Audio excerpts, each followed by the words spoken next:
माननीय एचएम साहब से जो मीटिंग की 102nd अमेंडमेंट के बाद जो परिस्थितियां तैयार हुई थी और सुप्रीम कोर्ट ने एक निर्णय के तहत ये कहा था कि उसका इंटरप्रिटेशन ऐसा होता है कि सारे अधिकार सेंटर के पास है।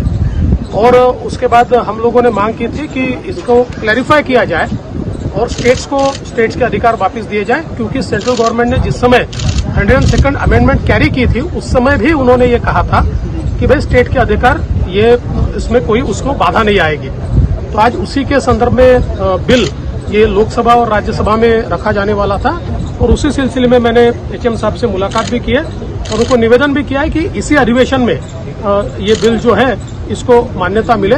और मैं तमाम पॉलिटिकल पार्टी से भी ये निवेदन करना चाहता हूं कि वो सारी पॉलिटिकल पार्टीज जो अभी एक लॉकजैम तैयार करके बैठी हुई है, उन्होंने कम से कम ओबीसी के हितों के लिए और बैकवर्ड क्लासेस के हितों के लिए इसको समर्थन देना चाहिए और इसको एक मत से पारित किया जाए। सर, उद्धव ठाकरे जी कह रहे हैं 50% का जो कैप है रिजर्वेशन पे वो हटा दिया जाए ताकि और सहूलियत हो मराठा रिजर्वेशन। देखिए, उस बात का और इस बिल का कोई संबंध नहीं। आप किसी को भी जब रिजर्वेशन देते हैं तो सबसे पहले उनको बैकवर्ड घोषित करना पड़ता है। ये बिल उसके संदर्भ में। आप परसेंटेज की बात तो तब आएगी जब कोई बैकवर्ड होगा।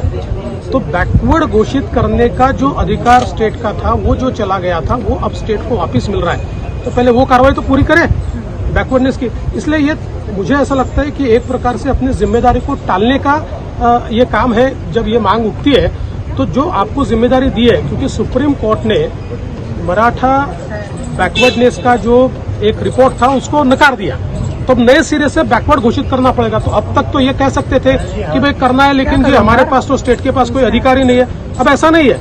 अब इस अमेंडमेंट से सारा अधिकार स्टेट को मिल रहा है, उनकी जिम्मेदारी उनको करना पड़ेगा। Was moved itself, BJP had made it very clear that 102nd amendment is only to give constitutional status to NCBC.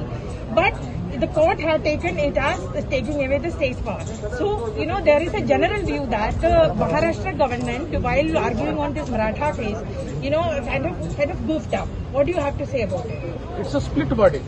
अगर आप देखें तो दो जजेस ने जो पार्लियामेंट में गवर्नमेंट ने व्यू रखा था उसको अपहेल्ड किया है और 3 जजेस ने अलग व्यू दिया हुआ है। लेकिन हमारा भी मानना यह है कि जिस प्रकार से इस केस को सुप्रीम कोर्ट में प्रेजेंट किया जाना चाहिए था महाराष्ट्र सरकार की ओर से, कहीं ना कहीं उसमें कमी रही है। बार बार महाराष्ट्र सरकार के जो सीनियर काउंसिल्स है उन्होंने ये कहा है कि हमको जो जानकारी चाहिए सरकार की ओर से मिलती नहीं है।